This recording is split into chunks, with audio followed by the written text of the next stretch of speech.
Hey guys, Caitlin here. Cycle 3 prep is underway and I'm kicking us off with a video about Usborne books that go along with CC Cycle 3. Now Usborne is not Usborne anymore, it's called Paper Pie, but we all know it is Usborne. Everything on my books says Usborne, so anyway, Paper Pie books, Usborne books, that's what we're talking about. So I am not an Usborne Paper Pie consultant. I just like their books. I have a lot of them. I know that a lot of CC families every year are asking for lists of books that go along with the cycles so that when they shop at their friends' Usborne parties or they make their own order or whatever, they know what to get. And so that's why I share this video. I'm, like I said, not a consultant or whatever they call their people, so I don't have a link or anything. So when you go to order these things, go find a fellow CC mom from your community or a friend from high school or someone from your church or somebody in the CC Facebook group or something and order through them. I'm just going to show you the inside of these books. So what I'm going to do is just flip the camera around and show you the books that I have in our personal library that are from Usborne, and do a quick flip through of them because I find that it's, personally, I like to see the inside of the books before I buy them to know if they are age appropriate, if there's material in there I don't want my kids to read, or different things like that. Because there have been multiple times that I've ordered books and they got there and I was like, oh, I didn't want to order this. Wish I'd not ordered this. So when I'm looking at books, I always try to find a flip through video so that I can check them out before I actually pay for them and get them. And so I try to do that for you guys with Cycle 3 specific books, or CC specific books. I do this each cycle. But anyway, so I'm going to show you Cycle 3. If you watched my video 3 years ago, last time we did Cycle 3, you'll recognize most of these books, but we have added a few to the collection, so I'm going to show you those as well. So, all right, let's get started. Okay, before I start showing you all the books, which I will show you by category, I want to show you this little stack first. This is my set of books that goes along with every single cycle. So if you are on a budget, you have limited amounts of space, and you are wanting to get the most bang for your buck, these books you will be able to use every single cycle. So they're going to be the most used books. So this science dictionary, this encyclopedia, the geography encyclopedia, the history or world history encyclopedia, and the timeline book. These you can use every single year, and they're really, really good resources. So if you are just wanting to order the minimum amount,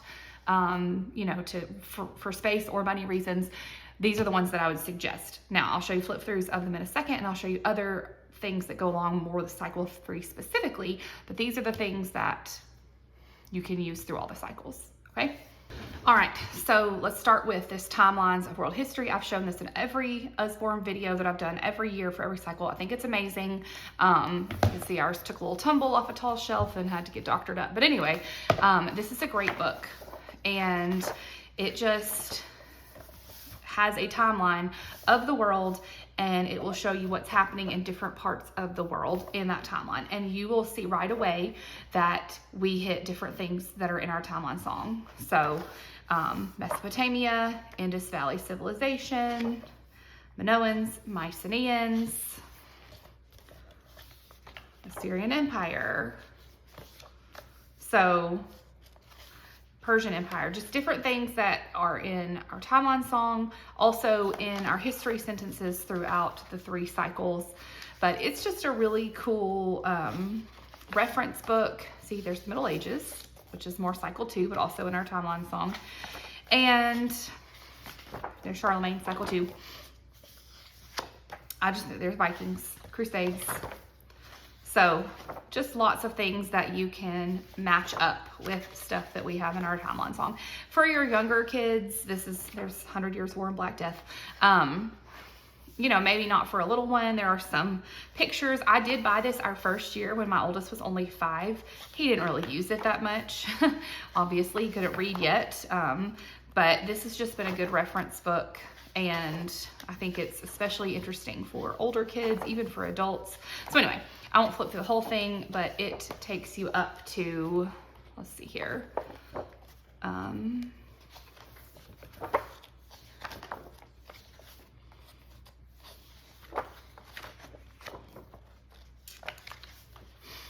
Okay, so 20th century, you know, there's trial of football star O.J. Simpson. And so this ends at December 31st, 1999. So it does not even have like September 11th in there.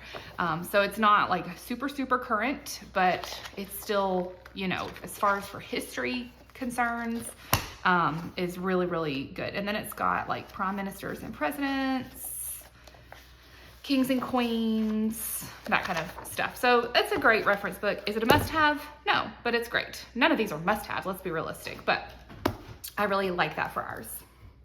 All right, let's do science next. So this is the one I pointed out a minute ago, that it's just a good science reference book for all of the cycles. All right, so in this cycle specifically, we're kind of focusing on the human body and the periodic table. And so this does have stuff about the human body. There's senses, teeth, eating, circulation. Okay, so here's one page I do want to show you. There is a page, a whole spread about reproduction. So depending on how old your kids are, how you feel about them knowing that kind of stuff. So you can see there was space, that's cycle 2. We had biomes, habitats, so different things that go with all the cycles. Now, cycle 3 specific, here's Usborne, Look Inside Your Body. This is a good one for your younger kids. The first time we did this cycle, my oldest was 6, so that I had a 6-year-old, a 4-year-old, and a toddler. This time around, we have a 9-year-old and a 7-year-old and a 4-year-old and another toddler. Anyway, so this is good for those younger ages, but you can see these have lift the flaps. They're fun, you know, not super heavy on stuff that you have to read. Fun for those little ones. And then here's See Inside Your Body. So it's another lift the flap, but a little more advanced. And there's eating and exercise, breathing air. So again, this one has flaps, like here in the lungs. And there's, you know, pumping blood, lots of little flaps and stuff. There's bones and muscles, brain power, the senses, and drinking and peeing. Then there's this one, the Big Book of the Body with giant fold outs. I'm not even able to get this in the screen, but this does not have flaps. It has this big giant fold out thing here. And got your bones, you've got your muscles, you've got, let's see here, your heart and blood. So you see a lot of things repeated in the Usborne books, just at different levels, or sometimes literally just the same pictures used from book to book. That's another reason why I think it's good to do flip throughs, so you don't end up buying something you already have the same thing, just very similar or in a different book or whatever. So anyway, there is one page here about starting a life. So kind of depending on what you've taught your kids, what they're ready to know, did want to point that one out. There's that. Also, I forgot to mention this at the beginning, I did not go through and check that these are all still available on Usborne Paper Pie website. So hopefully they are, because I'm showing them to you, but these are just the ones I pulled off my shelf.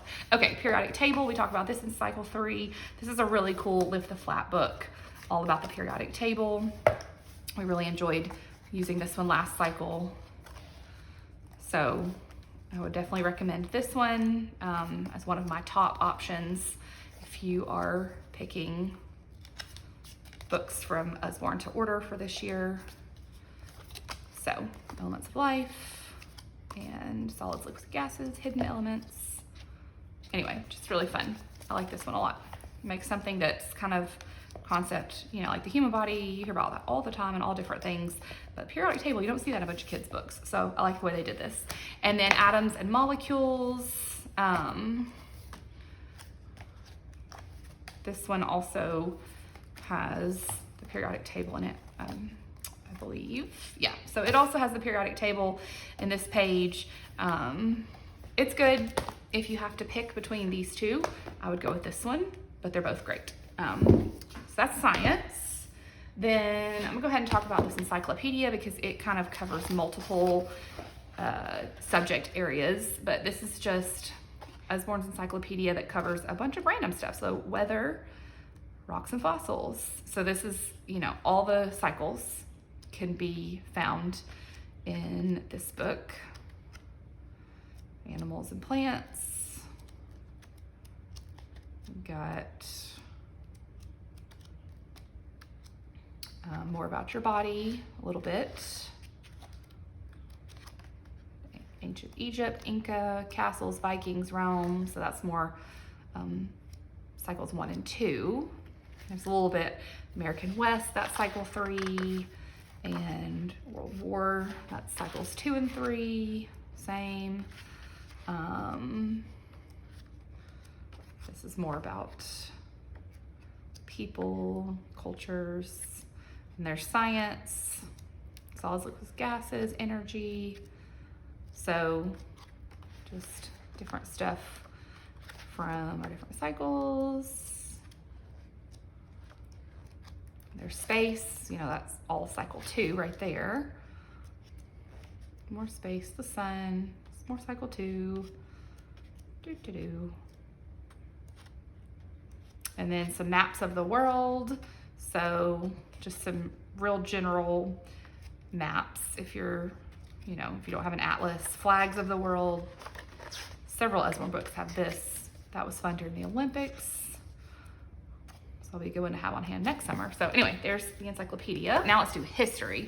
Okay, so this is the Usborne Encyclopedia of World History. This is probably the #1 recommended book from Usborne, Paper Pie, for CC. And this is one that if you could only purchase one, I would get this one. And it's just a really good reference, you know, not for your little ones.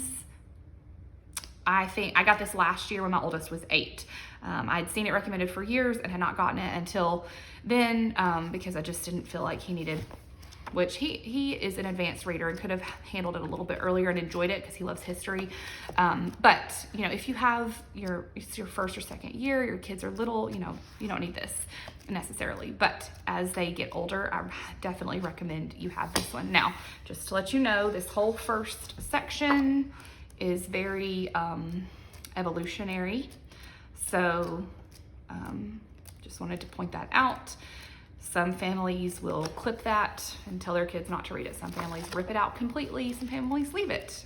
You know, it depends on how you handle things in your family, what your family does, believes, that kind of stuff. But I just like to point that out because, again, I know it's kind of like a hot topic type thing. So anyway, this just has so much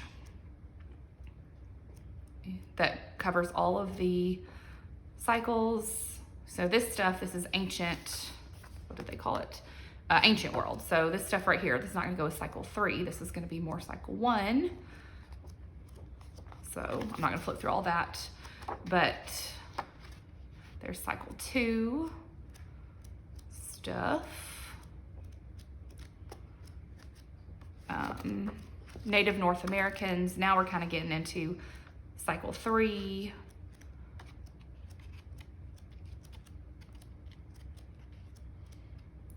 A little bit. There we go. Here we are. So early settlers in North America, slave trade, South Seas, American Revolution. So of course it's all mixed together. It's kind of more like goes along with the timeline, as well as all the history of all the cycles. But Civil War, yeah. So, you know, if of all the cycles, this is least used for cycle 3 because cycle 3 is so United States based, and this is more world history, obviously. So, you know, it's not going to be quite as relevant as it would be for cycles 1 and 2, but it does have stuff that goes with cycle 3. And like I said, this is a great reference for all of the cycles. So definitely recommend this one. Okay, History Uncovered, the USA. This is a cool little book. where it kind of shows you what states were there at the beginning before they were states, but kind of goes through the history of the United States. And as you flip each page, it shows you which states are now a part of the United States, what is just territory, and it keeps adding, and then also talking about what's going on during that time.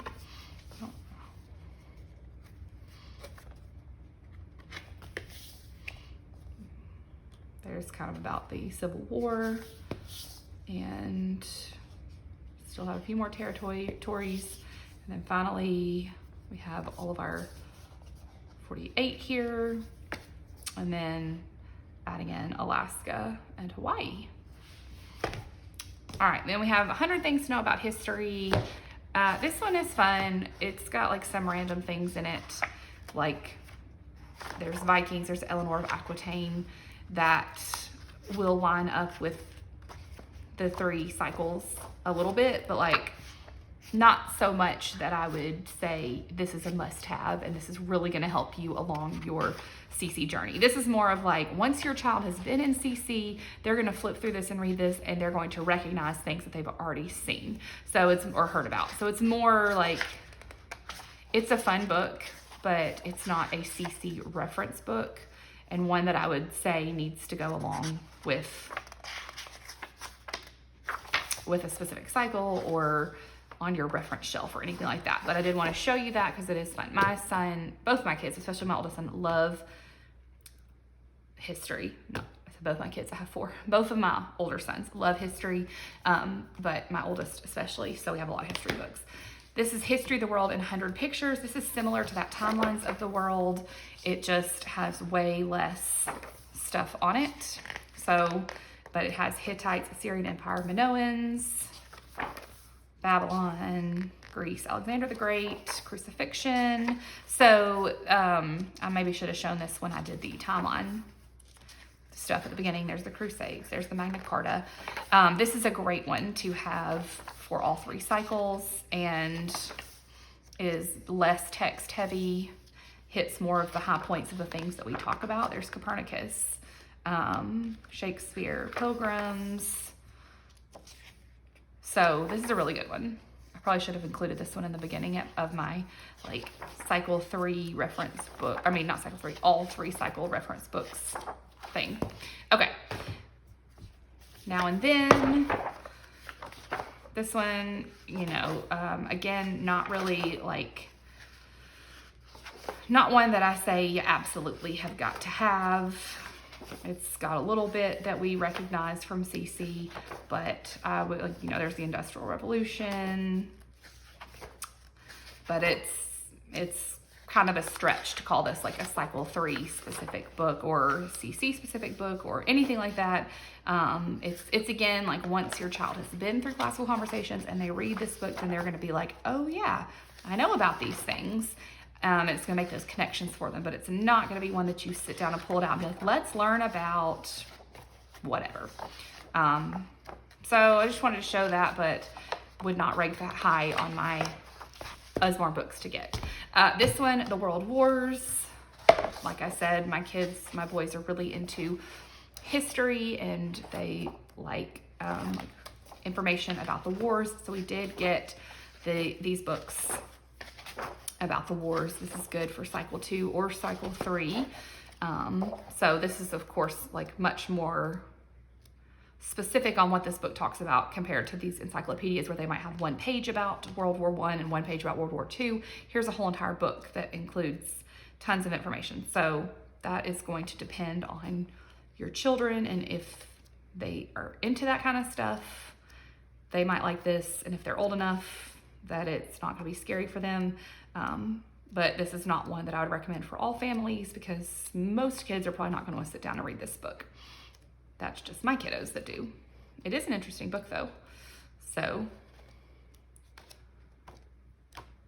just a flip through of it for you. If your kids are into this, they will really enjoy this book. All right, let's talk about geography. So hold on, let's do this. The only Cycle 3 specific book that is geography related is this state capitals book, because we are learning the states and the capitals. So I bought this last time around thinking it was like states and capitals. This is literally about each state's capital city. So it's not about the state at all. It's about its capital city and their population. And I mean, I guess it is a little bit about the state, right? There's their state flower and state bird. But then mostly it's giving you like landmarks in their capital city, which I thought was like a very specific thing. You know, like, did you want to learn about Dover, Delaware? Because here it is. We're not learning about Delaware other than this little blurb. We're learning about their capital city, the Delaware Agricultural Museum and Village. You know, it's interesting, I guess, if that's like if your kids are really into geography, and maybe, you know, as you learn each capital, you know, like you have like 5 or so capitals that you learn each week, you could sit down and you could read through this, but we read through a few of them and my kids were just not interested at all. So this is one that I would not necessarily recommend. I mean, not for my family. You may love it, but I just wanted to show the inside so that you know what it is. Anyway, that's the only like Cycle 3 specific geography. There is this geography encyclopedia. So here you're gonna have all kinds of maps. My kids are really into maps, so they love that. And then here you have stuff about different people across the world. And you know, population, farming, climates, different types of ecosystems, weather, the oceans, rivers. So, you know, it's a cool book. It's kind of sciencey, kind of history, kind of geography. So it's neat. It's not Cycle 3 specific. In fact, I don't know that it even has the United States, you know, like there's a map of North America, but not even like United States specifically, I don't think. So not necessarily one you need for Cycle 3, but a good one to have on your shelf in general. Then we've got these 2 atlases. Again, it's a stretch to say this is Cycle 3 specific because here's North America. There's a little bit about North America. Very, you know, it's this much right here. But the rest of it is not even specific to Cycle 3. So not something that I would necessarily worry about getting this cycle if you don't already have it, but I had it on my shelf, so I grabbed it to show. Same with this one, this big picture atlas. It's kind of the same. It has a page for North America, and that's about as close to Cycle 3 stuff as you can get. Oh, that's Africa, not America. There it is, USA and Canada. So, you know, there's a little bit you can see, but not much, not enough that I would justify this as a Cycle 3 specific book. So I just showed it because I had it on the shelf. Then finally, these are 2. This one is a Thesaurus. This is not, I don't know, not really something for foundations at all. But if you have Essentials kid, might be useful for you. So I grabbed it to show. It's not really one that we've used a lot, but I did have it on the shelf, so I grabbed it. And then finally, this book about the orchestra. This can go with all 3 cycles because we do orchestra all 3 cycles. My kids love this book, my little ones especially. So there's this button that you push to hear the instruments. The battery needs to be changed, and my husband has not changed the battery yet. So it sounds terrible, but normally it keeps playing and it's really cute. And you can see we really need a new copy because my toddler loves it so much. It is really getting torn up, but it's fun, especially if you have those little ones that are not ready for these text heavy books. This is a good one for your younger age group there. So that is it. And I hope that is helpful as you are making your orders. Okay, if you want to screenshot this, this is like what I would put from that stack that I just showed you on my shelf for Cycle 3. So several of those books that I showed you, like the Atlas books, would not even put on the shelf here. They are going to go upstairs for reference for later, but this is the timeline book. So this half is my like all cycles. I like to keep this out all the time for reference. And then this is like our Cycle 3 specific stuff, even though, like I said, that one, not really a great book that I love. But anyway, just kind of give you an overview.